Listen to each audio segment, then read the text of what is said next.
Muy buenas tardes y gracias por acompañarnos de nuevo en un nuevo programa de Las Voces y los Ecos, a todos y a todas. Es un programa que ha venido para hacernos más llevaderos estos días de confinamiento, pero que ya avanzando en su 10º programa es más necesario que tras este espacio se mantenga un sitio en la agenda y que tanto su faceta divertida como las entrevistas a camaradas y otras personas que tienen algo que decir en la agenda de la clase obrera puedan ser analizadas al compás de la realidad concreta que nos toca vivir. Tras este extraño 1 de mayo, es más necesario que nunca recuperar todo el terreno perdido por la única herramienta que tiene la clase obrera para defender sus intereses de una manera común y de clase, el sindicato.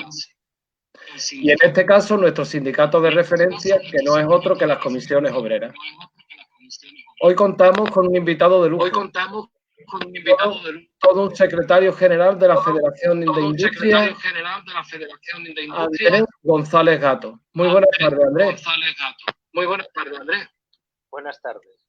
Lo de secretario general fue un error que cometieron los compañeros a la hora de elegir dirección. El resto intentamos hacer lo poquito que sabemos, lo mejor que podemos. Pues muy bienvenido a este espacio y esperemos que disfruten los que nos están viendo y escuchando del programa. El programa consta, en principio consta de 3 bloques. Será el primer bloque de carácter personal y vamos a empezar con las preguntas de ese bloque. ¿Si te parece? Cuando queráis. Vamos a ver. Nacido en Zamora, háblanos de tu infancia y de cómo ese niño va tomando conciencia de clase y sobre todo cuáles han sido sus referentes de lucha. Pues mira, yo soy simplemente hijo de unos pastores de una aldea zamorana de 300 habitantes en aquel momento. A día de hoy es una aldea que no tiene más de 40 habitantes. Es una de las grandes pérdidas que está sufriendo la sociedad, la vinculación de los pueblos. Yo soy de un pueblo muy pequeño de Zamora. Allí me crié y tenía, yo creo que como siempre en la vida hay algunas opciones. Una era estudiar, irme a la capital e intentar por todos los medios dar un paso adelante en mi vida, y a partir de ahí uno va tomando conciencia de dónde es, de dónde viene y cuáles son las circunstancias que le van a permitir progresar. A mí me permitió progresar fundamentalmente la enseñanza pública. No era un estudiante brillante, todo lo contrario, era bastante normalito como estudiante, incluso yo diría que en ocasiones no era nada bueno, y poco a poco pude ir progresando, ese niño pudo ir progresando, llegando a la universidad, venciendo algunos problemas personales como una dislexia importante que tenía de niño, y acabando en la universidad relaciones laborales. Esa fue un poco esa trayectoria de niño pequeño de aldea que se va a la ciudad a intentar estudiar y acabar obteniendo una diplomatura a base de becas, sacrificios personales y de su familia, y bueno, pues haciendo algunas cosillas que iremos repasando. ¿Y por qué eliges las comisiones obreras y no otros sindicatos? A ver, yo, comisiones obreras en Zamora, siempre tuve una persona de referencia que era Pepe Herrera. Para mí es una de las personas más emblemáticas que ha tenido el movimiento sindical en la provincia. Y para la gente de mi generación era todo un referente. Era una persona que ha entregado toda su vida a la lucha sindical, consiguió las grandes movilizaciones del sector del metal. Hubo cosas que me marcaron, como fue el asalto por parte de la ciudadanía encabezada por dirigentes de comisiones obreras y de Izquierda Unida, del famoso cuartel Viriato para reclamar una universidad en un cuartel militar que se había abandonado. Otro referente de lucha era una empresa muy famosa allí en Zamora de productos congelados, que estuvieron durante casi 3 meses de huelga encerrados en la catedral, y bueno, cuando uno tenía 16 años, 17 años, aquellas cosas veía como algo que podían hacer que cambiara la sociedad, que cambiaran las cosas y que todos aquellos que venían de las pequeñas aldeas, de los pequeños pueblos, como era mi caso, tuvieran alguna oportunidad más de progresar, de estudiar y que los hijos de aquella gente que estaba reclamando llegar a las 100.000 pesetas en aquellos años de salario, les permitía tener esa cantidad económica que le permitiera probablemente a sus hijos también progresar. Ese fue mi primer referente del sindicato. ¿Y nos puedes contar cómo fue la labor de un técnico en prevención de riesgos laborales en el sector forestal de Castilla y León, tarea que desarrollaste desde el 2003 al 2008? Bueno, eso yo creo que ha sido una de las cosas más bonitas que he hecho en la actividad sindical. Cuando empezamos en 2008 con la actividad de prevención de riesgos laborales, la gente iba a la primera línea de fuego en playeros. 5 años más tarde conseguimos que todo el mundo tuviera equipaciones cuasi profesionales.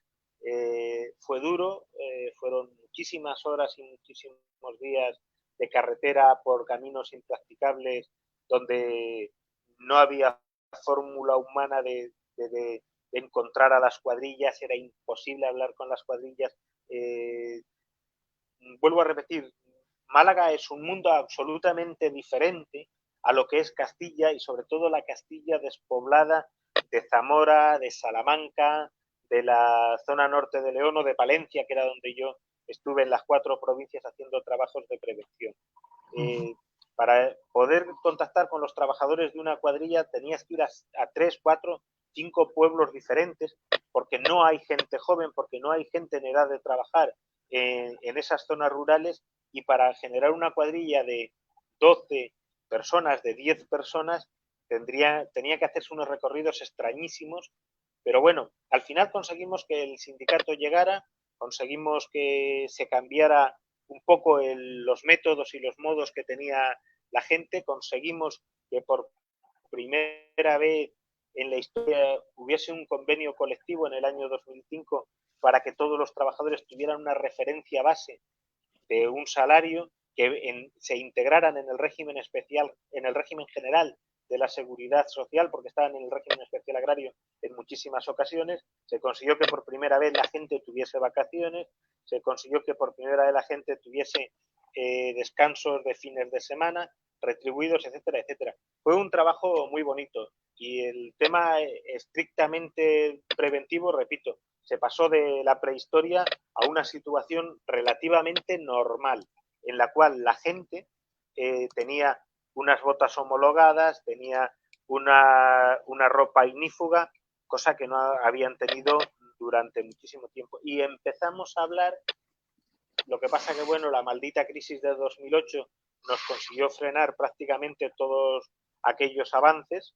Se conseguía hablar por primera vez de carnés profesionales del sector forestal en Castilla y León, se hablaba de la profesionalización de la gente, de la especialización, de por qué los motoserristas tenían que tener determinada formación, por qué la gente que estaba en las primeras líneas de fuego tenían que tener horas de arten en pleno verano, porque aunque pueda parecer una absoluta locura, en el año 2003, cuando empezamos, la gente estaba trabajando 8 horas y si al finalizar la jornada aparecía un incendio, se iban a apagar el incendio. Es lo que se había hecho en los últimos 40 años.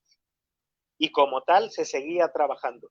Con nuestra intervención entre 2003 y 2008 se consiguió firmar que determinadas cuadrillas no tuvieran que trabajar y que las horas centrales del día la gente descansara. Repito, era el siglo XIX en relaciones laborales e intentar transportarle a finales del siglo XX. Fueron unos años bastante complicados porque el trabajo fue muchísimo, pero fue muy gratificante por eso. Conseguimos incluso hasta editar un pequeño libro de guía, de dudas, de preguntas para la gente. Y bueno, siempre me ha quedado una sensación muy bonita de aquella época. Sí, suelen pasar esas cosas cuando se tiene contacto directamente con la clase trabajadora y se puede encontrar un poquito de mejoras para la forma de vida y sobre todo en ese sector que imagino que también habrá muertes con el tema de los incendios y en fin, todo lo que sea conquista de la clase obrera, ya estamos viendo lo facilito que es perderla. Y tras esto, ¿cómo terminas haciendo labores de auxiliar administrativo en el cementerio de residuos del Cambril en Córdoba? ¿Es el primer acercamiento que tiene Andalucía? Bueno, sí, exactamente. Ese fue mi primer acercamiento. Eso era en la época de estudiante. Por ciertas cuestiones personales, me acabaron haciendo un contrato en el Cabril a través de una de las empresas auxiliares de Iberdrola y allí estuvimos inventariando el almacén del cementerio de residuos nucleares. Fue una experiencia de 3 meses porque había dos cuestiones cuando estudiábamos y el 90% de la gente que me escuche entenderá lo que digo. Cuando se estudiaba y eras de un pueblo y tu familia no estaba contigo, tenías dos opciones: o trabajabas en verano o la segunda opción era que trabajabas en verano. Y en esas épocas es donde yo estuve haciendo algo de recogida de fruta en Lérida, estuve trabajando en alguna empresa del metal por allí por Zamora, estuve trabajando en el Cabril, etcétera, etcétera, etcétera. Porque no nos quedaba más remedio que necesitabas algunas perrillas para poder pasar el año y tenías que hacer esas pequeñas labores en aquellos contratillos que te salían como estudiante. Y sí, Esta pregunta, esta pregunta es una pregunta que hemos estado para la parte de producción porque no sabemos muchas veces los hombres cómo enfocarla. Vamos a ver si nos ha salido medianamente bien. ¿Te consideras feminista o estás al igual que muchos hombres en esa fase de adaptación a la nueva realidad que atravesamos en torno a la labor de la mujer, tanto en la lucha política como en la lucha sindical? ¿No crees que con este tema del COVID-19 se está intentando que también ellas vuelvan a volver incluso hasta el siglo XIX, XX, en los peores momentos del XX? Vamos a ver. Yo me considero en la transición. Soy de una generación que he convivido toda mi vida con las compañeras. Desde mi más tierna infancia he estado en clase con niñas, he tenido profesoras que me han dado clase, he tenido en el instituto compañeras, profesoras, y siempre han sido iguales que yo. Igual el mismo esfuerzo hemos tenido que hacer ellas y nosotros. Sí es verdad que hay una serie de techos de cristal que no vemos, que yo imagino que habrá sido igual de zoquete que el 90% de los hombres de no verlos y en ocasiones haber puesto alguna dificultad añadida a las compañeras, pero desde luego que ha sido desde la más absoluta inconsciencia. Creo que sí debemos de estar, o que la mayor parte de mi generación está en ese tránsito hacia ese reconocimiento a las compañeras, y creo que un poco la segunda parte de la pregunta, desde querer hablar de una manifestación hasta escuchar las cosas más ruines y más mezquinas por parte de esa derecha incivilizada que tiene este país, intentando culpar a las mujeres y al movimiento de mujeres de algo que no tiene absolutamente nada que ver. Y siempre, ante esta pregunta y a esta cuestión, pongo una respuesta. No tengo claro hasta qué punto determinadas élites de Madrid que han acabado con problemas de salud por el COVID-19 estuvieron en la manifestación del 8 de marzo. Yo creo que la idiotez hay que apartarla, y lo que creo que hay que sacar es algunas lecciones de esta tragedia sanitaria. Esta tragedia sanitaria en España se ha cebado de manera más fuerte por años y años de corte en la sanidad. No tiene nada que ver con un día, con una manifestación o con una concentración. Las idioteces debemos de dejarlas en un rincón. Y intentar criminalizar al movimiento feminista es de ser unos mezquinos, unos necios y unos auténticos impresentables que es lo que habitualmente hay en esa derecha tan rancia que han comenzado a aparecer en los últimos tiempos en este país. Estaba, pero estaba escondida. Sí, estaba escondida, pero ya por lo menos las cartas las tenemos en lo alto de la mesa y ya le estamos viendo el verdadero rostro que tienen, que es un rostro de volvernos otra vez a los tiempos que quieren llevarnos. Vamos con otra cosita más divertida. ¿Te gusta la música, Andrés? Sí. ¿Y no es qué? Que sea un... ¿Flamenco o rock and roll? ¿Otro? Yo soy más de los cantautores, de Sabina, de Serrat, de Víctor Manuel, de el desgraciadamente fallecido hace unas semanas Saute. Soy un poco raro en el tema de la música, no soy un melómano especial y no tengo grandes preferencias musicales más allá de lo que te digo. No suelo escuchar demasiada música. Reconozco mi analfabetismo en el mundo musical. Me gustan algunas cosas, hay cosas que me gustan y cosas que no me gustan en todos los géneros y en todos los estilos.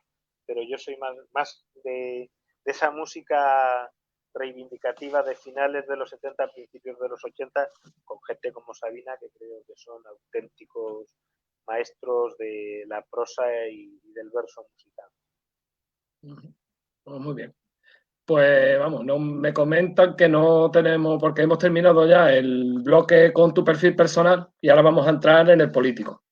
Me dicen desde dirección que no tenemos preguntas por el momento, entonces vamos a empezar con las preguntas del perfil político, si te parece. Ha sido desde el 2001 hasta 2008 parte de la dirección de la Federación Agroalimentaria de Comisiones Obreras en Zamora y desde 2004 hasta 2008 miembro de la Ejecutiva Provincial, además de ser el responsable de la acción sindical de su federación en Castilla y León desde 2006 a 2008. ¿Cuál ha sido el momento más duro de tu carrera como sindicalista, Andrés? En aquellos momentos, bueno, para mí siempre ha sido muy duro cada vez que nos hemos tenido que enfrentar a la muerte de algún compañero de trabajo. Recuerdo el fallecimiento de dos compañeros en Palencia, en una empresa, además una de las grandes empresas de este país, del sector galletero, en el que fallecieron dos compañeros y eso para mí creo que ha sido el momento más duro que he pasado.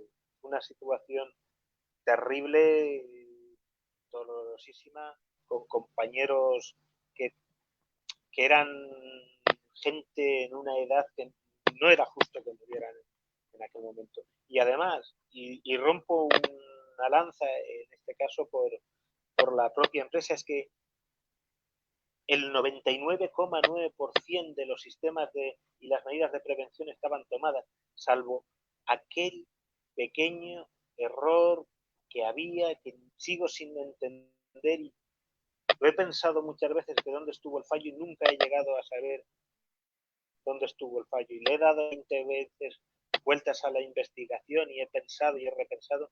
No sé qué fue lo que falló, pero sí sé que dos compañeros perdieron la vida. Para eso fue muy duro. También tuve otro momento muy complicado, que fue el cierre de una fábrica de tabaco allí en la ciudad de Benavente, en Zamora, que al final, en el último minuto, conseguimos rescatarla, pero fueron momentos de muchísima tensión, de muchísimo trabajo, de muy duros, con la gente viendo que podíamos perder casi 200 puestos de trabajo en un sitio donde no hay empleo y la mayor parte que eran de compañeras que iban a tener una recolocación dificilísima. Para mí creo que esos fueron los dos momentos que me marcaron sindicalmente. Hombre, cuando llega el momento ese, porque algunos lo hemos vivido también, cuando llega el momento ese de ver a una persona que pierde la vida en el Tajo, al otro día ya no eres el mismo. Luego tienes el momento ese también que, como tú has comentado, que no sabes cómo ha sido, aun tomando las medidas de seguridad, pero siempre hay un riesgo y algunas veces pues, ocurren las desgracias. Y ahora vamos con una preguntita de aquí, de Málaga, si te parece. Te tocó vivir, bueno, es que me comentaban de producción que teníamos un comentario de un sindicalista y te lo voy a leer. Más que una pregunta, quiero aplaudir a los sindicalistas de comisiones obreras, que se están dejando la piel en la lucha y en defensa de los derechos de los trabajadores, y lo que más me tranquiliza es lo que lo van a seguir haciendo en estos difíciles momentos que nos esperan. Pero ellos sí, el apoyo de todos no va a poder hacer mucho. Y esto es Eduardo Alarcón quien te lo transmite. Que seguro lo conoce. Yo a Eduardo Alarcón mi respuesta es muy simple. Comisiones Obreras no sería en Málaga lo que es sin abogados como él, que se han dejado la piel en los juzgados, la piel en las citas y en las entrevistas que tienen los trabajadores con él, dándole ese ánimo, dándole ese apoyo y consiguiendo que los trabajadores tengan la suficiente confianza para poder denunciar y conseguir las cosas allá donde no llega la actividad sindical, que llegue la actividad en los juzgados. Él es Comisiones Obreras. Eso es lo que realmente me tranquiliza. Es de esa generación de abogados irrepetible, casi imposible de conseguir que se vuelva a repetir, y nuestro objetivo tiene que ser que los Eduardos, que ahora tienen 25 o 30 años y que van a entrar a formar parte de la asesoría jurídica, tengan ese grado de compromiso que tuvo él, que tuvo Paco Trujillo, que tuvo Paco Gaspar, y que han tenido otra cantidad ingente de personas que han pasado por esa asesoría y que tantas y tantas horas le han robado a sus familias y se las han dedicado a los trabajadores. Un aplauso por todos ellos y por todas ellas. Un aplauso por todos ellos y por todas ellas. Ahora vamos con una preguntita en torno a lo que fueron las fusiones de las federaciones. Te tocó vivir en primera persona y como secretario general de la Federación Agroalimentaria en Málaga, las fusiones entre federaciones, siendo la tuya incluida dentro de la Federación de Industria, y de la cual ocupas el cargo de secretario general desde 2018. ¿Podrías contarnos algo de cómo vivió este proceso un zamorano sindicalista en Málaga? Bueno, pues con la más absoluta normalidad. Creo que era importante, llegado un momento, hacer un esfuerzo de concentración de fuerzas sindicales. Las federaciones muy pequeñas, ante la falta de recursos, era imprescindible que fueran fusionándonos. Se produjo una primera fusión que fue la Federación de Químicas y la famosa Federación del Antiguo Metal, y a posteriori se hizo la fusión con el Sindicato Agroalimentario. Creo que ha sido positivo.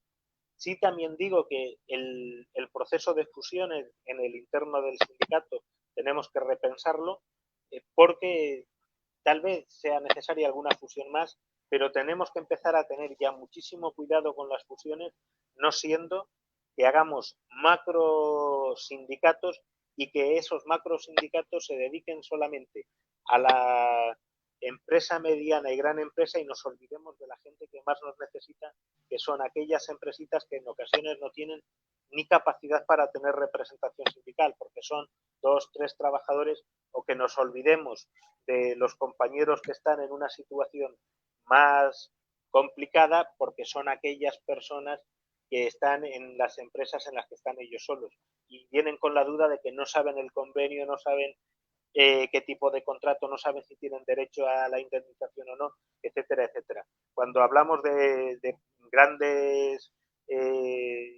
fusiones y macrofusiones y grandes sindicatos, la gente suele pensar sobre todo en las grandes secciones sindicales, que creo que hay que apoyarlas, hay que estar a su lado y no podemos olvidarnos nunca de ese trabajo.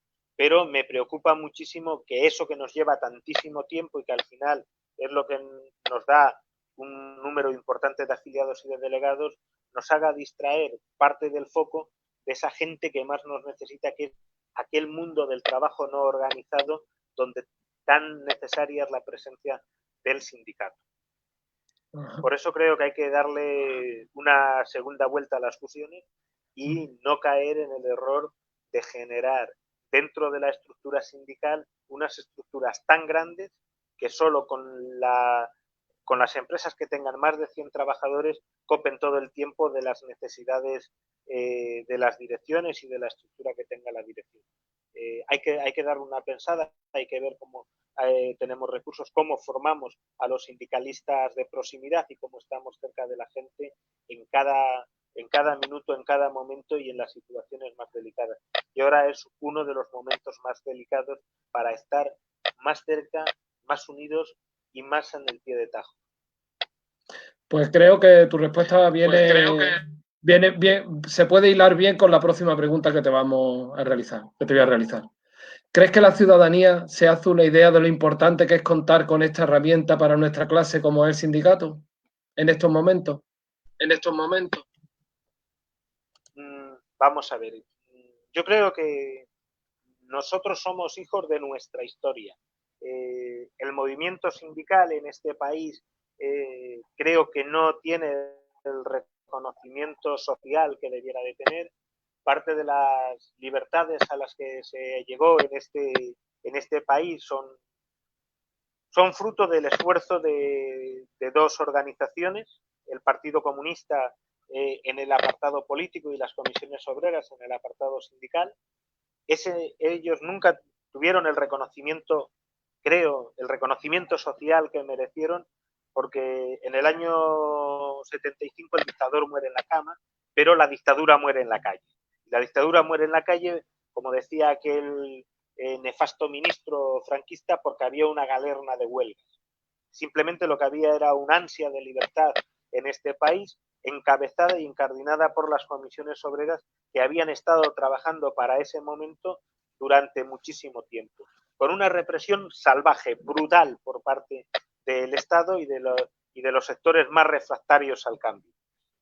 Eso nos generó una posición de fuerza y una posición de cercanía con la ciudadanía, pero también nos provocó un enfrentamiento brutal con las élites que nunca nos perdonaron el haber conseguido derribar los últimos cimientos de aquella nefasta dictadura. Y creo que a partir de ahí vino todo el ataque brutal al movimiento sindical. Casi es un ataque, y sobre todo a partir de los años 90, es un ataque por ser el último dique de contención a las barbaridades del neoliberalismo. Creo que el movimiento sindical es el último dique de contención, que tiene riesgo de fisura y riesgo de no poder soportar la ola. Pero bueno, creo que si la gente tiene un mínimo de conciencia, piensa un mínimo de cómo y por qué hemos llegado y estamos donde estamos, darían un paso más. También es verdad que el sindicato tiene que hacer esfuerzo. El sindicato tiene que hacer un esfuerzo pedagógico de explicar cada uno de los pasos y el porqué de cada uno de los pasos. Y sobre todo en una sociedad terriblemente desideologizada, con una cantidad de información que le llega todos los días, en ocasiones a través de bulos, a través de fake news, a través de mentiras, a través de posiciones absolutamente desorbitadas que van a decirte, sálvate tú que puedes, que si tú no te salvas es porque no te mereces salvarte. Por lo tanto, olvídate de lo colectivo. Claro, llegan las pandemias y uno se da cuenta que puede ser el más rico del pueblo, pero como no haya un respirador, lo vas a pasar muy mal como tengas un problema pulmonar bilateral. Y eso solamente se hace a través del trabajo colectivo, social, y la base del trabajo colectivo y del trabajo social es el movimiento sindical.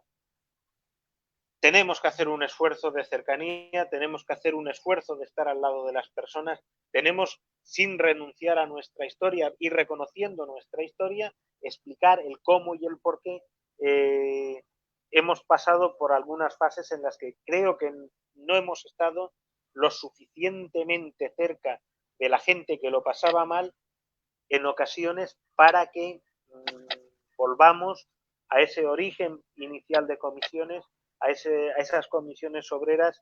Y siempre cuento una anécdota que se la escuché a López Bulla cuando murió Escobar. Escobar era un cantante que no era excesivamente de izquierdas, es más, era todo lo contrario, era de derechas. Pero las comisiones obreras de Cataluña de los años 70 tenían tal prestigio que en un momento determinado cuenta López Bulla que detuvieron a algún dirigente de comisiones. Y bueno, pues Escobar era un cantante relativamente conocido y alguien se acercó a él y le dijo, oye, mira, que somos de comisiones, mira a ver si tienes la posibilidad de aportar algo para la caja de resistencia.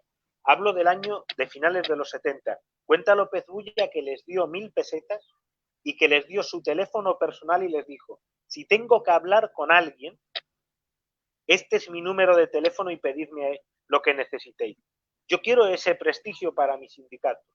Yo creo que comisiones tiene que ser esas comisiones que un tipo que no era excesivamente de izquierdas, un tipo que era relativamente de derechas o que era de derechas, decía, oye, esta gente es gente honesta, esta gente está peleando por cosas justas y yo, si tengo que llamar a alguien, le llamaré y os presto mi ayuda personal.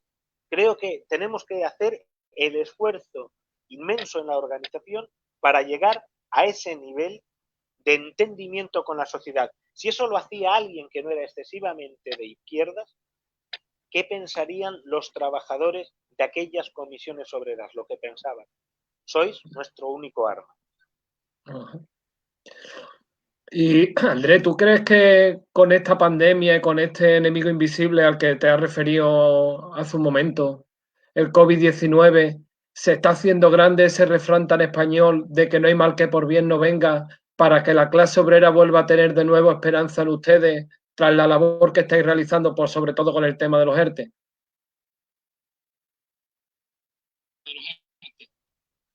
Bueno, nosotros estamos dejando lo mejor de cada uno de nosotros estos días.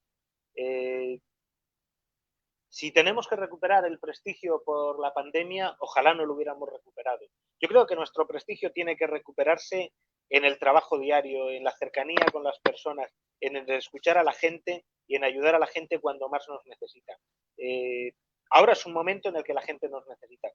No les podemos fallar. Si les fallamos, habremos perdido parte de nuestra esencia. Tenemos que estar a su lado. No solo en los ERTE, sino en los despidos, con las denuncias en la inspección de trabajo, cuando no se cumplen los protocolos de seguridad, etcétera, etcétera, etcétera. Intentando recuperar y poner en marcha los convenios colectivos que van a sufrir un parón importante y, sobre todo, estando al lado de las personas cuando más lo necesitan. Y ahora mismo nos están necesitando y de forma muy intensa. No sé si esto va a conseguir que mejoremos nuestra imagen en la sociedad, pero no es tanto una cuestión de imagen, no es una cuestión de prestigio, es una cuestión de dignidad, de responsabilidad y de creer que estando al lado de las personas podemos serles útiles. Ocupando la Secretaría General de la Federación de Industria de 2018, ¿cómo ves el futuro para las comisiones obreras y, sobre todo, cómo vislumbra el futuro para la federación que te toca dirigir? Bueno, siempre he dicho lo mismo, lo digo en bromas, pero lo digo muchas veces y además me lo creo. Creo que el que yo lo dirija ha sido fruto de una casualidad que no tiene nada que ver. Creo que esta federación va a ser una de las federaciones referentes en el futuro, porque sí tengo claro que esta pandemia sí nos ha dejado algunas cosas claras. Entre otras, nos ha dejado claro un tema que es fundamental. No se puede vivir exclusivamente del sector servicios y mirando hacia el otro lado con el sector industrial. Necesitamos que haya una serie de industrias que estén en el país. Necesitamos devolver a este país un potencial industrial que nunca debió de perder y necesitamos que se imbrique mucho más la universidad y la empresa. De manera que tengamos gente y tengamos empresas que nos permitan no solamente hacer producciones más medias, sino generar innovación, tecnología y capacidad de hacer cosas nuevas. Y pongo un ejemplo. La gente de Fujitsu estos últimos días han sido capaces, junto con la Universidad de Málaga, de generar un respirador que parece ser que funciona bastante bien. Creo que nosotros no podemos depender al 100% de todas las producciones del este asiático. Me parece un error tremendo.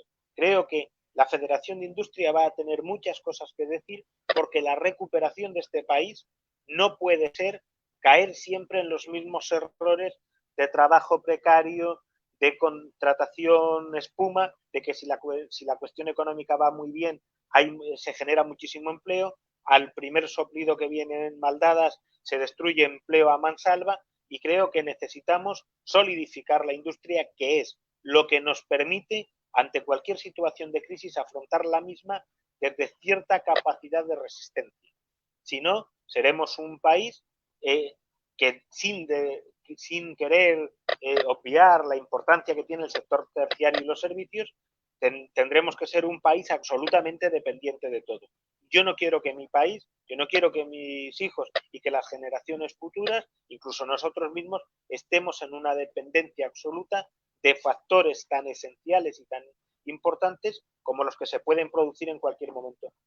Y se está produciendo en estos momentos en la cuestión industrial. Me decía un empresario importante, bueno, un gerente de una empresa importante de esta provincia, dice, suerte que esto de la pandemia ha venido en esta época.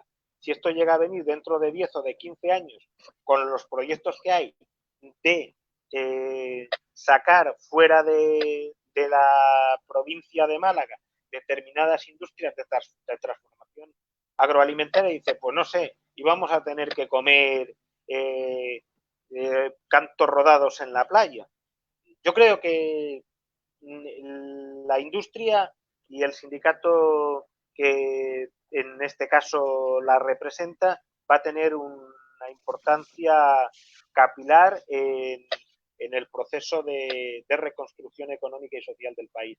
Y en ese caso creo que intentaremos estar a la altura de las necesidades de los compañeros y de las compañeras, y tengo la sensación de que este sindicato tiene que salir fortalecido y fortaleciendo a los compañeros y compañeras que se dedican a estas actividades. Ajá. Y ahora vamos con la última pregunta de este bloque. También me están indicando desde producción que tenemos 2 del público, pero la última pregunta, hilando con el tema tanto de agroalimentaria como con el tema industriales, y que como no podía ser de otra manera y en el contexto en el que estamos y viéndolo con perspectiva tanto laboral como recreativa, ¿marihuana sí con sus matices o marihuana rotundamente no? Yo creo que ahí hay que poner una cuestión encima de la mesa, y es el tema de la libertad. Yo creo que hay que atacar de manera frontal a las mafias, y creo que el consumo de la marihuana debería de ser absolutamente legal dentro de ese proceso de educación y formación social que nos permita a cada persona tomar las decisiones con la mayor libertad del mundo. Yo no sé quién para restringir lo que tiene que hacer nadie. Me parece que la libertad es un elemento clave, y que la marihuana se ha demostrado que incluso para determinadas cuestiones desde el punto de vista terapéutico es positivo. No tengo nada en contra de la marihuana. También deciros una cosa, que hablo en teoría porque tengo la suerte o la desgracia de no haber probado nunca el alcohol, no haber fumado en mi vida, pero eso sí, reconozco que tengo los amigos que se han bebido la mayor parte de las reservas de vino y de cerveza de este país y que se han fumado todo lo fumable y demás, pero es una experiencia personal.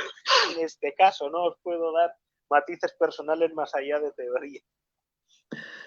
Bueno, pues ahora vamos con las 2 preguntitas del público y vamos a ver las 2 preguntas que sorprenden a un sindicalista. José Manuel Fuentes. Teniendo en cuenta la realidad que la tecnología va suprimiendo puestos de trabajo y que son muchas personas las que piensan, muchos de ellos sindicalistas, que se debería trabajar menos y trabajar todos para vivir mejor, ¿cómo lo ves tú? Gracias, José Manuel. Gracias, José Manuel. Bueno, yo creo que en este tema hizo por los años 90, mediados de los 90, creo que hizo una propuesta tremendamente sensata Izquierda Unida, incardinada con el triunfo electoral del año, creo que fue 93-94, de Leonel Jospin en Francia. Yo creo que debemos ir a las 35 horas laborales. Había que replantearse claramente la semana de 4 días de trabajo y 3 días de descanso. Creo que es algo loable, creo que es posible y creo que hay que repartir el trabajo. Necesitamos que todo el mundo tenga la capacidad de trabajar y de poder desarrollarse como persona.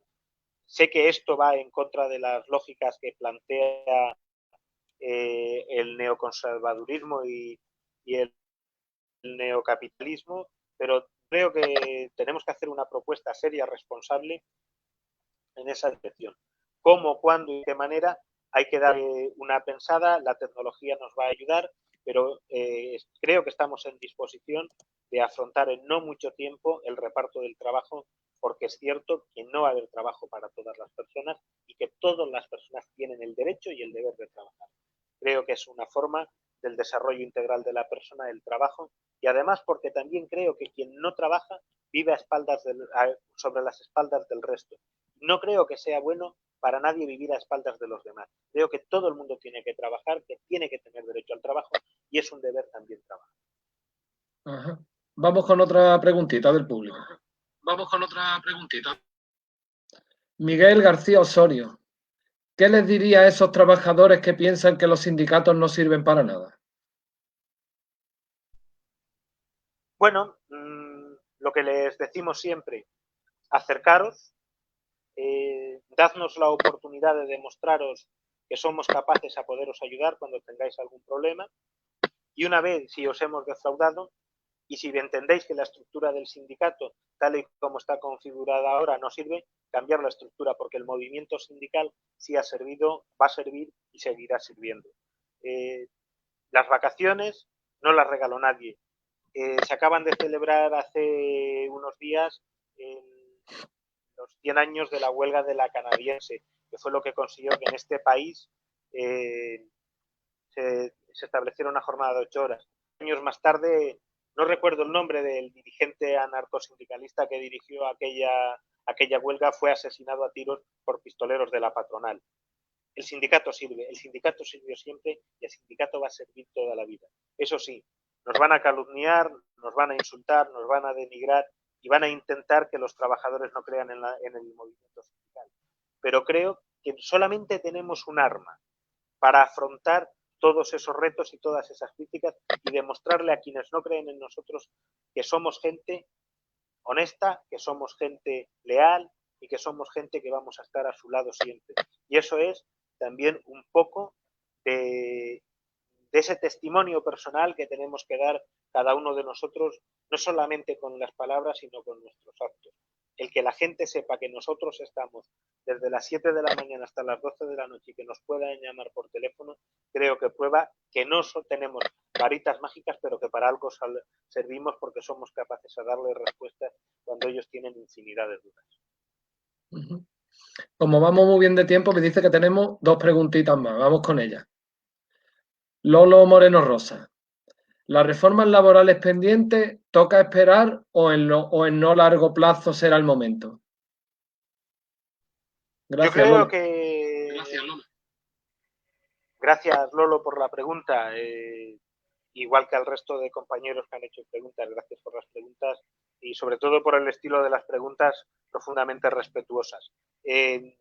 Creo, sinceramente, que tenemos pendiente y que es muy urgente el modificar en el Estatuto de los Trabajadores la regulación de los convenios colectivos. No puede ser que el convenio colectivo sea un mecanismo de dumping para los sectores. Creo que el convenio colectivo base tiene que ser el convenio sectorial y a partir de ahí todo lo que sea mejorable se tiene que mejorar. Yo creo que hay que revertir la reforma del 2012 con la mayor urgencia posible. Es imprescindible. Desgraciadamente, el gobierno actual no le ha dado tiempo en 100 días con esta pandemia, es absolutamente imposible pedir ninguna responsabilidad, pero sí creo que fue una irresponsabilidad por parte del anterior gobierno el no haber derogado esa parte de la reforma laboral que permitía el hacer dumping dentro de los propios sectores a través de los convenios colectivos de empresa, que no eran ni más ni menos que una manera de intentar destruir la negociación colectiva. Y eso, a su vez, es una manera de hacerse trampas en el solitario dentro de los propios sectores y generar una carrera a la baja y a la degradación de las condiciones. Creo que es importante, creo que es imprescindible retocar el artículo del Estatuto de los Trabajadores donde se establece la primacía de los convenios colectivos y el resto de cuestiones, que hay muchas cuestiones que se tocaron en la reforma laboral del 2012, sin prisa pero sin pausa, tenemos que irlas revirtiendo y volviendo a una legislación que genere cierto equilibrio entre el trabajador y el empresario y que permita desarrollarse y avanzar en un sentido de normalidad. En esto, lo que siempre le digo a los compañeros en las asambleas cuando hacemos, tenemos que elegir si queremos las relaciones laborales de Bangladesh o las de Dinamarca. En nuestras manos está y en forzar y es el forzar a los gobiernos a que tengan una visión importante. Espero que saquemos algunas lecciones de esta situación de crisis y que una de esas lecciones sea la importancia de tener en la agenda política siempre el mundo del trabajo. La agenda política se ha olvidado en los últimos años del mundo del trabajo y ha considerado que el mundo del trabajo era algo prescindible. Ha venido una gran crisis sanitaria y ha demostrado que aquellas profesiones más devaluadas han sido las más necesarias. Podemos perfectamente prescindir de los directores ejecutivos de las empresas. Podemos perfectamente prescindir de los consejos de administración de las empresas. Pero, joder, no podemos prescindir de los compañeros y de las compañeras que hacen la limpieza. No podemos prescindir de los compañeros y las compañeras que hacen y venden pan. No podemos prescindir de los compañeros y compañeras que hacen el mantenimiento de los servicios eléctricos. No podemos prescindir de los compañeros y compañeras de las empresas de las telecomunicaciones. Por lo tanto, creo que nos toca como sociedad pegarle una pensada y desde el punto de vista político volver a centrar el mundo del empleo, el mundo del trabajo dentro de ese campo de juego político en defensa de las condiciones de la gente y en defensa de nosotros propiamente como sociedad, dándole valor a las cosas importantes. Ajá. Creo que nos queda una pregunta para antes de entrar al otro bloque. José Muñoz. Buenas tardes, Andrés. Es un placer saludarte.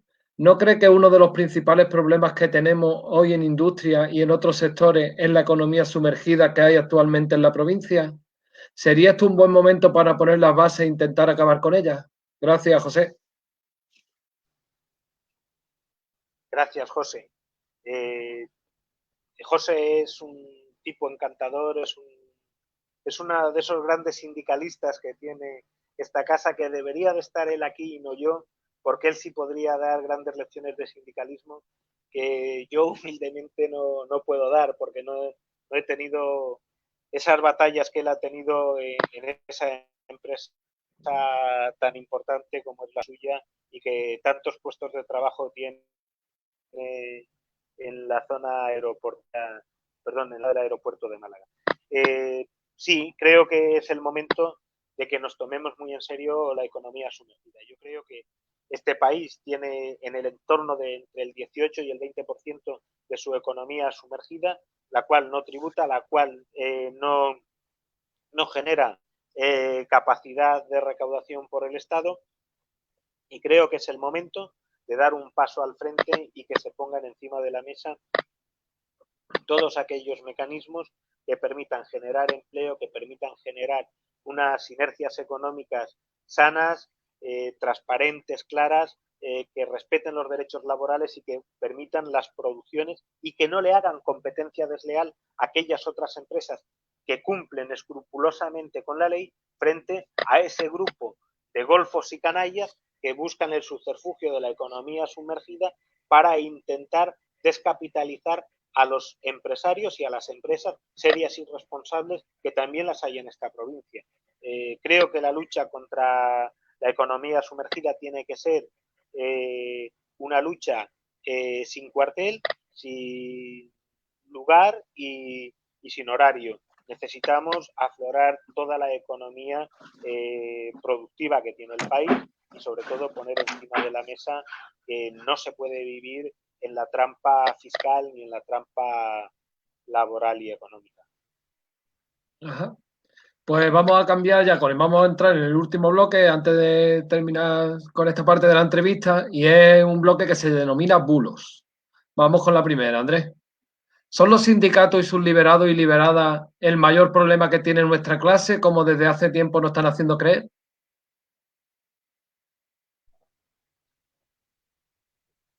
No solamente creo que es un bulo, sino no resiste la más mínima prueba que pongamos encima de la mesa. Yo creo que hay algún liberado, habitualmente no en comisiones obreras, pero sí en esas asociaciones de interés mutuo, que son esos sindicatos amarillos que sí pueden hacerle mucho daño al sindicalismo, pero que no tienen nada que ver con el sindicalismo de clase. Los liberados sindicales de comisiones obreras empiezan a trabajar a las 7 de la mañana y muchos de ellos acaban a las 11. Creo que esta respuesta casi nos las pueden contestar más los compañeros y las compañeras de los que trabajamos en el sindicato que nosotros mismos, porque ellos son los que sufren nuestras ausencias. La cantidad de horas, la cantidad de días, sábados, domingos, festivos, tenemos que estar trabajando y haciendo cosas porque nos necesitan los compañeros y no les podemos fallar cuando nos necesitan. Para mí no solamente es un bulo, sino que además es muy mala intención y es intentar lo que decía, desprestigiar para romper ese último dique de contención de derecho social y de condiciones laborales y económicas de las personas. Hay gente que cae, que pica en el bulo y nos lo echan en cara, pero bueno, desde el desconocimiento en ocasiones. No discuto que haya alguien que no haya hecho bien su trabajo, repito, en comisiones es bastante complicado. Nuestros mecanismos internos provocan que en muy poco tiempo, si alguien intenta ir al sindicato a vivir de los compañeros, les pongamos con la mayor prontitud en su casa, que es donde tenían que haber estado antes de haber aparecido por la organización. Es un bulo, es un fake, es una manera de desprestigiar algo que busca lo que decía, romper ese dique de contención que es el movimiento sindical. Os llama muchas veces apesebrado y que solo vivís de la ayuda de papá Estado. ¿Con estas descripciones no cree que se le hace bastante daño a las personas que en un momento de su vida deciden dar el paso tanto a afiliarse a un sindicato como a dedicarse a la noble tarea de defender a los trabajadores y trabajadoras? Vuelve a incidir en lo que decía anteriormente. Mira, a día de hoy las finanzas de comisiones son profundamente transparentes. Esta organización recibe en todo el Estado español en el entorno de 7 millones de euros. No se percibe ni un euro más. Tenemos prácticamente 1 millón de afiliados.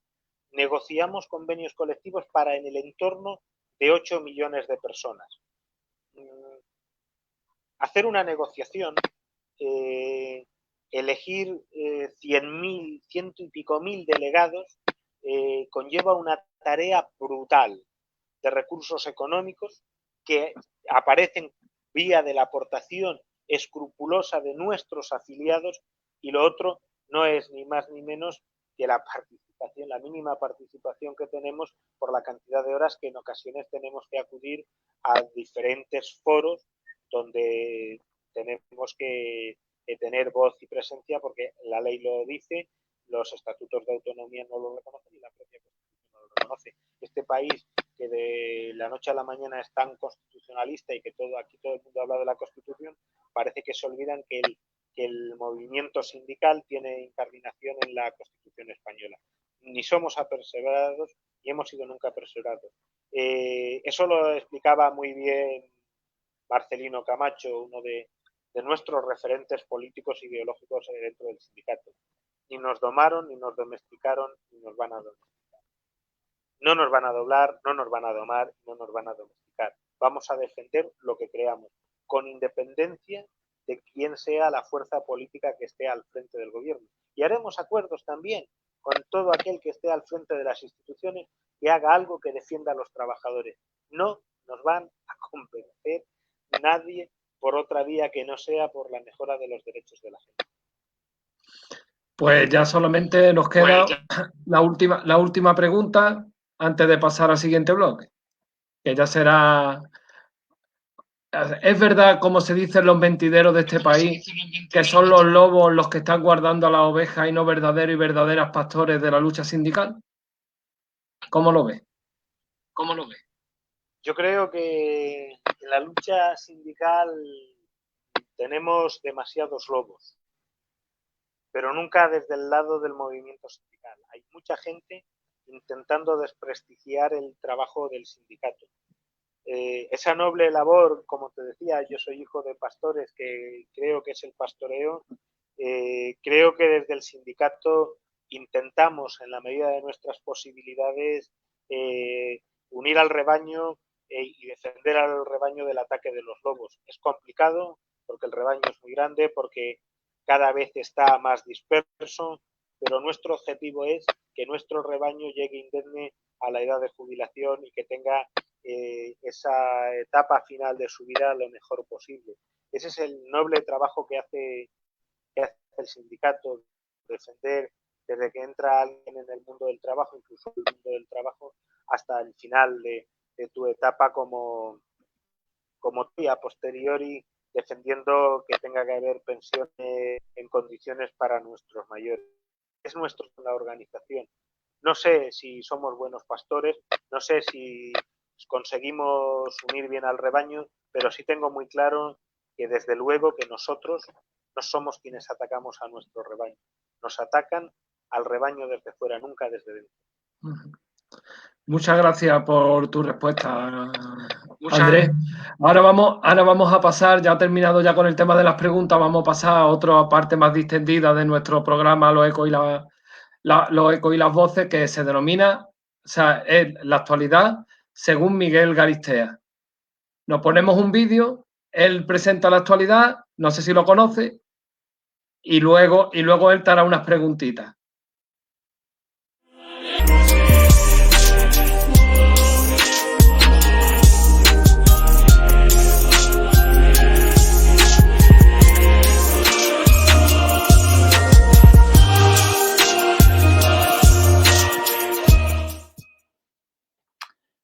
Hola, ¿qué tal?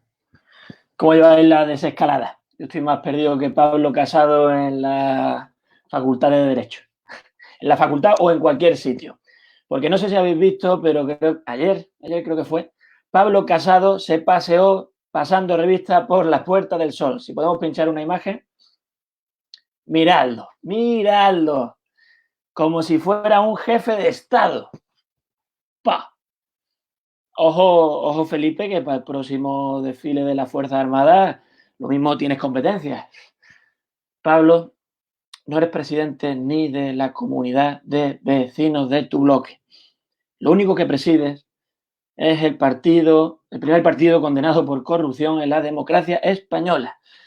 Ay, que en vez de arrimar el hombro se ha dedicado este hombre a pasearse por todos lados. Ha estado en IFEMA, ha estado en Mercamadrid, ha estado en una granja de ovejas. Mirad las imágenes. Pinchamos la primera. No hay más. Ahí está. Ahí está el tío en IFEMA, míralo. Luego si pinchamos la siguiente lo podemos ver en Mercamadrid. ¿Cómo no? Y en una granja de ovejas. ¿Sabes qué? Lo mismo cuando estaba en la granja se pensaba que estaba en un meeting. Yo qué sé. Lo que yo no sé es quién le paga las multas a este hombre. Es decir, yo me tengo que levantar a correr a las 6 de la mañana, que parece que he estado robando gallinas, y este va por ahí como si fuera Mariano Rajoy Jr. Por favor, la que sí es presidenta además de la Comunidad de Madrid, es Isabel Díaz Ayuso. Aunque abandone las reuniones de presidentes para irse a misa. Sí, amigos, mirad la noticia. Ahí está, Ayuso largándose de la reunión para irse a una misa. Es que donde esté un buen Ave María, que se quite el paracetamol. Lo mismo yo si rezo estando de resaca, lo mismo se nos va.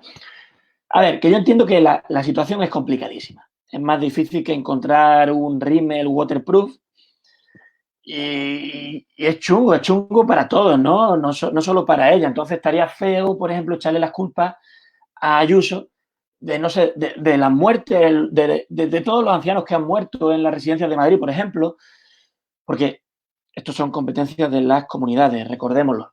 Entonces estaría feo echarle las culpas de eso, o estaría feo echarle las culpas al gobierno, no sé, estaría feo culpar a alguien de una pandemia que se produce a nivel mundial. Estaría feo, pero no para Isabel Díaz Ayuso, que a ella le da igual pegar un escopetazo a quien sea. Miramos el vídeo, por favor. El gobierno que forman PSOE y Unidas Podemos nos dijo que era una gripe más y que lo peor era el alarmismo. Y les entendimos y nos confiamos. ¿Y qué pasó? Que vino la pandemia y los miles de muertos. Pero, Isabel, estaría bien eso, pero no lo digo yo. Poned el siguiente vídeo, mirad lo que decía. Y lo que tenemos que tener en cuenta es que lo más peligroso ahora es el miedo, más que el propio virus, que, como digo, normalmente lo que deja como secuelas es los síntomas menores incluso que los de una gripe. ¿Te estaba poniendo Pedro Sánchez una pistola en la cabeza para que lo dijera? ¿O no estabas atenta porque estabas eligiendo menú en Telepizza? No sé si lo habéis visto, pero hay 11.500 familias madrileñas cuyos niños están comiendo menús del Telepizza desde hace más de un mes, porque a Isabel Díaz Ayuso le ha parecido que la pizza es una dieta saludable. Lo mismo para Díaz Ayuso, el Ronaldo bueno es Ronaldo Nazario. Pero que a ver, yo como niño, si estuviera todo el día comiendo pizza, pues estaría más contento que el rey Juan Carlos con un cartucho de escopeta en el Selvo. Pero como adulto responsable que entiende que hay que tener una dieta equilibrada, pues no lo veo muy allá, ¿no? Hablando de eso, esto fuera de política y de todo partido, ¿por qué no volvemos al hombre fofisano? ¿Por qué con el tema de la pandemia no dejamos los gimnasios cerrados y salimos toda la calle luciendo lorzas, ¿sabes? Sin ninguno destaca, no tenemos que esforzarnos. Comunismo puro. Pero bueno, al lío que me pierdo. Que Isabel lleva haciendo que estos niños lleven comiendo pizza más de un mes y en lugar de recular o de decir, bueno, vamos a buscar otra propuesta más sana. No. Ella, cual Jedi moviendo la mano, ha dicho que no y ha metido su discurso a Venezuela. Mirad el vídeo. Yo creo que a un niño que le den una pizza no creo que sea un problema. No es un problema. Creo que los niños que están en sus casas confinados y hartos de estar ahí tengan que aguantar los menús que le podrían poner sus señorías de Podemos, que a lo mejor son los menús de Venezuela, que es nada. Venezuela que no falte, ¿eh? Venezuela a tope, el comodín del público. Hey, Miguel, ¿por qué no has traído los deberes hechos? No sé, profesora, se me los comió un niño venezolano, como allí no hay Telepizza. Por favor, Isabel, que estás haciendo bueno a Martínez Almeida. Martínez Almeida, que estuvo con ella ayer también, cuando pidió perdón por la que montaron, el fiestón que montaron, clausurando IFEMA. Así se clausuró IFEMA. Por favor. El día que se clausura el hospital de campaña de IFEMA hemos podido ver estas imágenes. Aglomeraciones inusuales durante un estado de alarma que la presidenta de la comunidad justificaba así. Todo esto ha sido espontáneo. No sé, estaba aquí echando unas pipas y empezaba a venir gente. Menos distancia de seguridad que Padilla toreando. Hay que pedir perdón, está muy bien. Chapó, se agradece el gesto. Pero no me volváis a tomar por tonto, ¿sabes? Que lleváis por bandera eso de mejor pedir perdón que pedir permiso. No hay día que no la formáis y tengáis que salir a rectificar. Yo lo único que con todo esto espero que no haya que rectificar en los 10.000 sanitarios que habéis dejado sin renovar en la Comunidad de Madrid. Esperemos que no. En fin, ahora Telepizza no sé, pero si me pasáis con nuestro invitado, vamos a ver qué opina de hamburguesas. Hola Andrés, ¿qué tal? Muy buenas, Miguel. Te voy a hacer un par de preguntas en breve y ya os dejo a vosotros hablar. ¿Qué estamos haciendo? La primera pregunta, como toda persona de izquierdas, tiene su opción. ¿Qué prefieres, McDonald's o Burger King?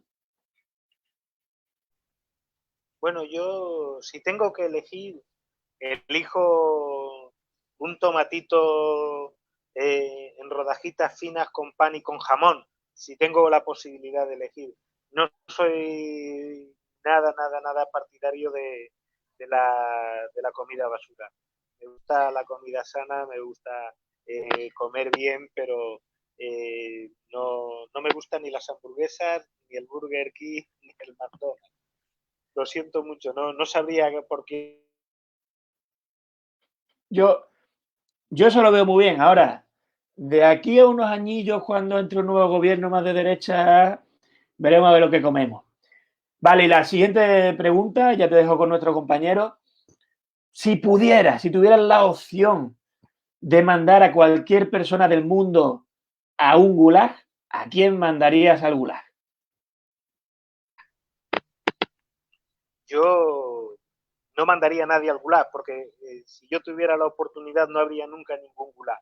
Sí mandaría al rincón de pensar a una parte sustancial de la derecha de este país, porque creo que en lugar de tener cabeza, tiene pies en lugar de cabeza. No podemos tener una derecha tan ridícula, tan absurda y con tan pocos conocimientos a la hora de intentar transmitir una idea. No podemos tener una presidenta de la Comunidad de Madrid que abandone las conferencias de presidentes por ir a una misa. No me parece serio. Yo creo que este país necesita darle una pensada a la seriedad y a la responsabilidad de los políticos. No podemos permitirnos el lujo de hacer dirigentes políticos a personas que no pasan de ser unas personas, unas caricaturas de personajes charlotescos de cuarta categoría. No me parece serio. Creo que se juega con cosas demasiado importantes.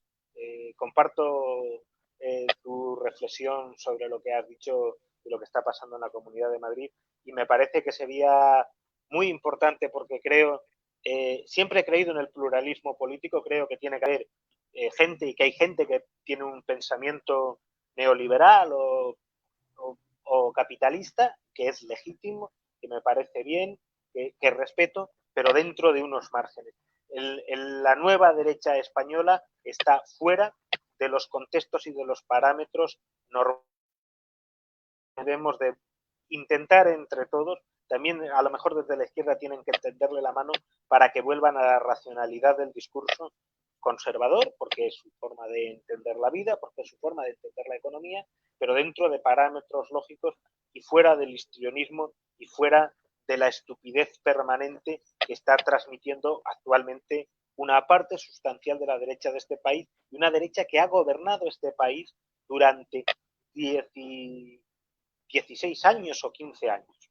No es normal que un partido con esa penetración social se dedique a vivir instalado en estas historias de las ovejas, de las cabras, de la conga y de cuestiones similares. Señores, parémonos, reflexionemos y volvamos al rigor y a la seriedad. Totalmente. Entonces, a Díaz Ayuso la mandamos al rincón de pensar guiño, guiño. Al rincón de pensar, nunca al gulag. Muchas gracias, Miguel. Pues eso era todo, muchas gracias, y te dejo con nuestro compañero. Yo me marcho. Bueno, todavía sigo aquí.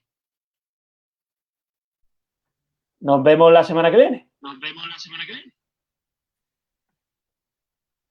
Bueno, Andrés, vamos a entrar en la siguiente sección del programa. Esta es una sección que denominamos las coces y los ecos, y que te vamos a poner una serie de fotografías y tú nos tienes que decir en una palabra o en una pequeñita frase lo que te representa esa foto. Empezamos con la primera.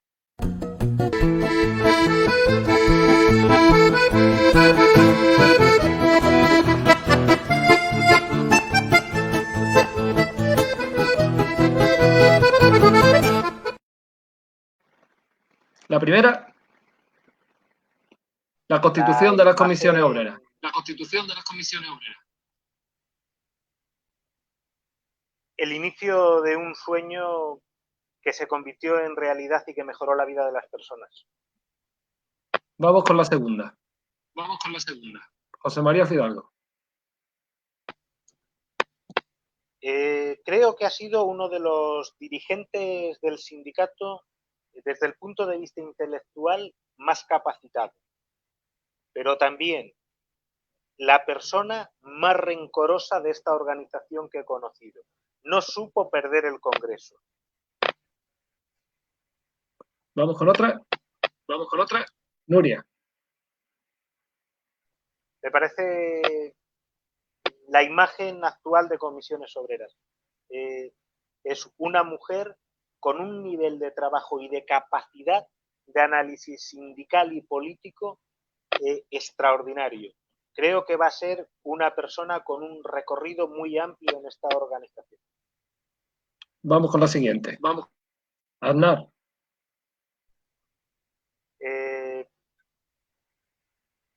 Sinceramente creo que ha sido el personaje más nefasto de la democracia de este país. Siguiente. Paloma López. Aquí me puede la afectividad.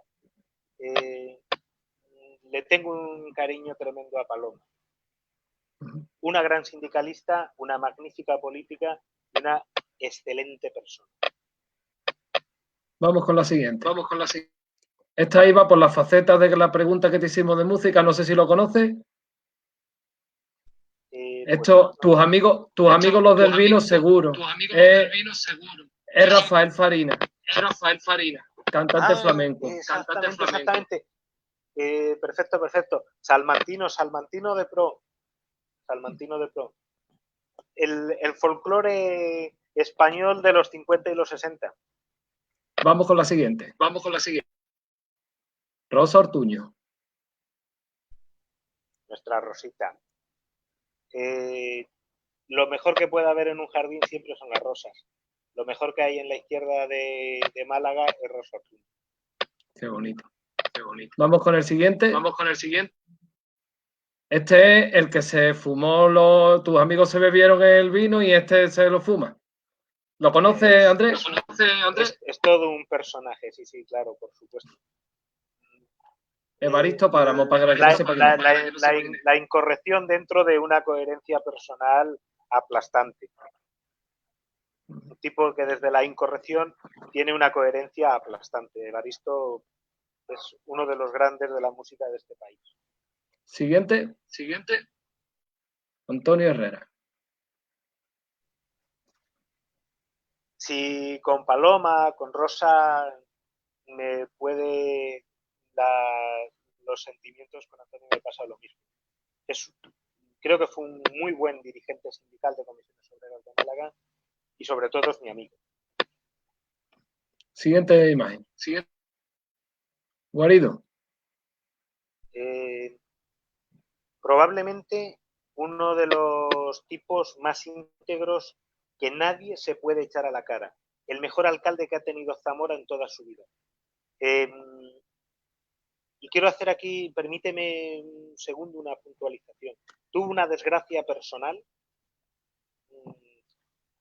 terrible, perdió una hija en un hecho luctuoso deplorable y ha seguido para adelante, tanto él como Laura, su compañera, son, creo que parte de esas personas anónimas de la izquierda que son imprescindibles.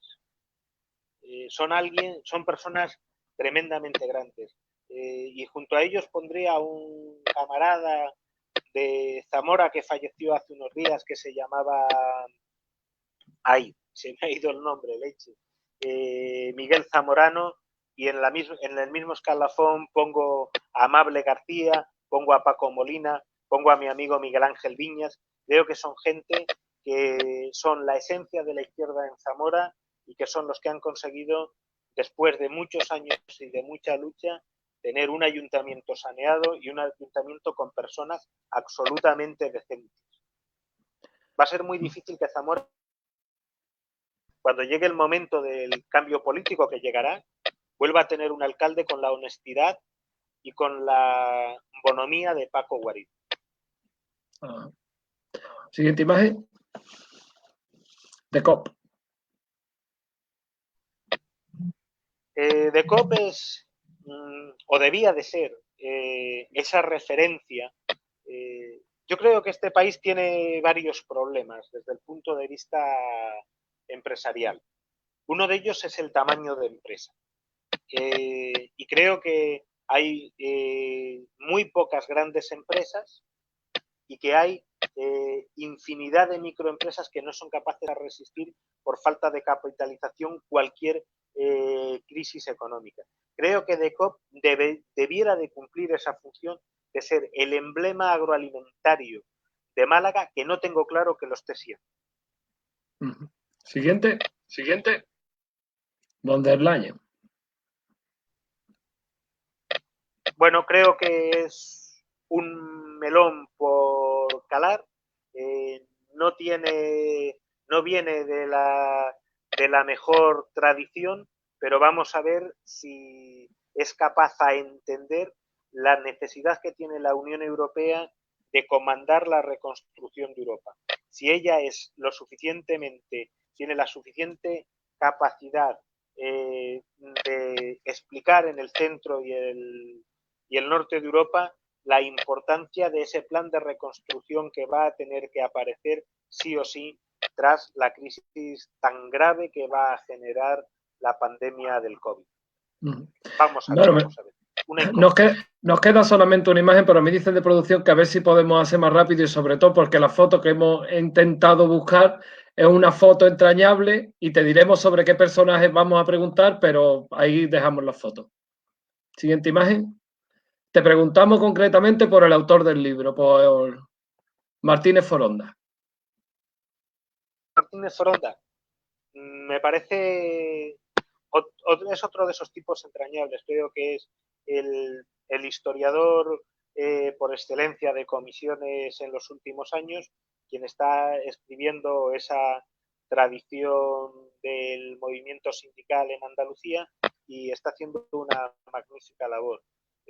Recuerdo que para este libro en concreto le pusimos en contacto con Antonio Romero, se le puso en contacto con Pepe Ropero y con Lolo, el Villadero, con la gente que estuvo en aquellas comisiones obreras primigenias del sector del campo en Andalucía.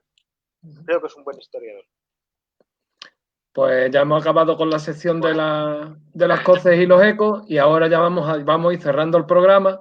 Y ahora lo que le pedimos siempre a nuestro invitado es que nos recomiende un libro, un tebeo o una película y serie. Bueno, el libro que os recomendaría es un libro de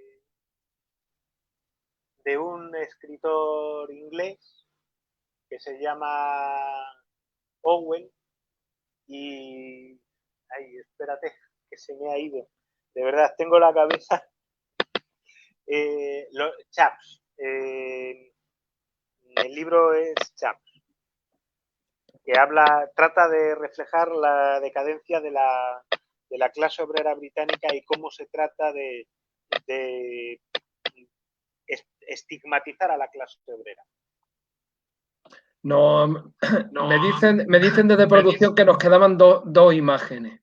Vamos con ellas, antes de terminar con la entrevista, Andrés. Vamos con la imagen. Garamendi. Si puede ser Garamendi, con una palabra o una pequeña frase. No. Yo a Garamendi le pediría que se abstrayera de la ideología política y que se centrara fundamentalmente en su responsabilidad como dirigente de la patronal.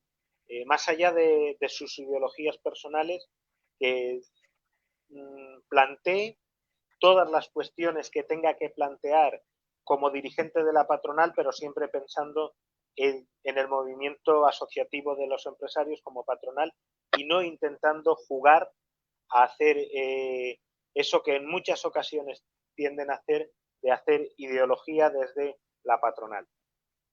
¿Otro más? ¿Otro más? Josefina. Bueno, creo que es un ejemplo de esa resistencia política que nos permitió a las generaciones posteriores disfrutar de los niveles de libertad, de democracia y de confort que ha vivido España desde el 77 para acá. Y en el 125 aniversario de su nacimiento, y si puede ser con una palabra, a Pepe Díaz.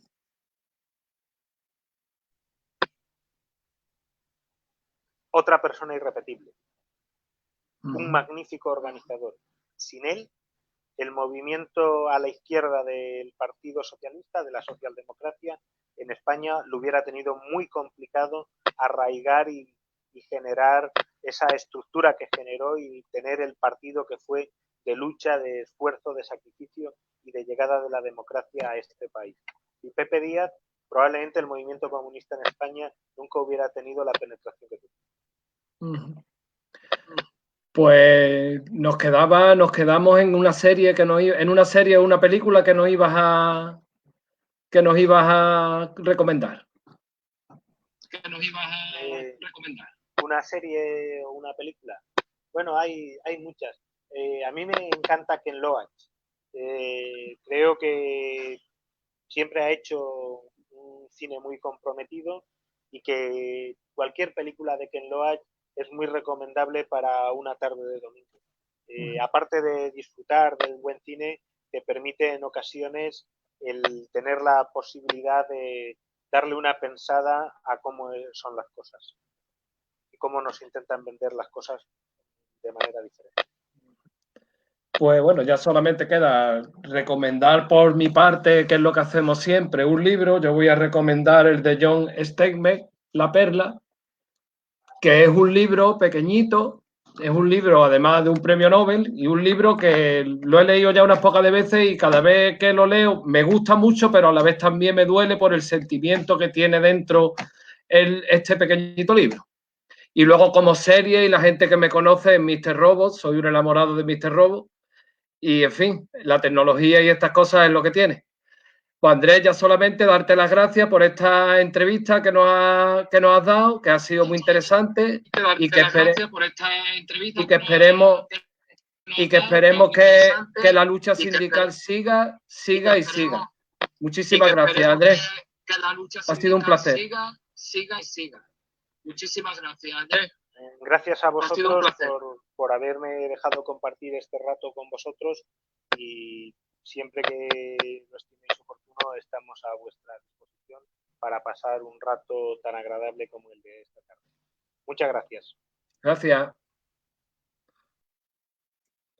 Bueno, y ahora ya solamente nos queda, como lo tenía que haber hecho Andrés, pero hemos tenido unos problemas técnicos, os pedimos perdón, que se escuchaba en algunos momentos con eco y hemos estado intentando arreglarlo. Y es saber quién nos va a acompañar en el próximo programa de Las Voces y los Ecos, que será el día 8 de mayo. En este caso, nada más que indicar que es un político, que es ahora mismo un diputado en el Congreso Español, que no es de Unidas Podemos, pero que a la gente de Unidas Podemos nos gusta mucho. Es del norte, muy del norte, y yo creo que no puede haber nada más al norte que donde vive este compañero, camarada, y yo creo que probablemente en poco tiempo amigo. Así que muchísimas gracias por vuestra atención, por haber estado ahí, y recordad que el día 8 tenemos de nuevo una cita, y os va a encantar. Venga, se admiten apuestas, entrar en los canales que tenemos y ir diciendo cuáles son vuestras preferencias y lo que ustedes creen y a quien ustedes creen que vamos a traer el día 8. Muchísimas gracias y ya nos quedan 5 minutitos y ahora nos vamos a ir a aplaudir a los sanitarios y a toda la gente que está en esta primera línea de fuego en esta pandemia que nos está tocando vivir y ya esperando también que desde las 8 hasta las 11 algunos salimos, aunque no salimos por la mañana. Muchísimas gracias por todo, por haber estado ahí y un saludo. Salud.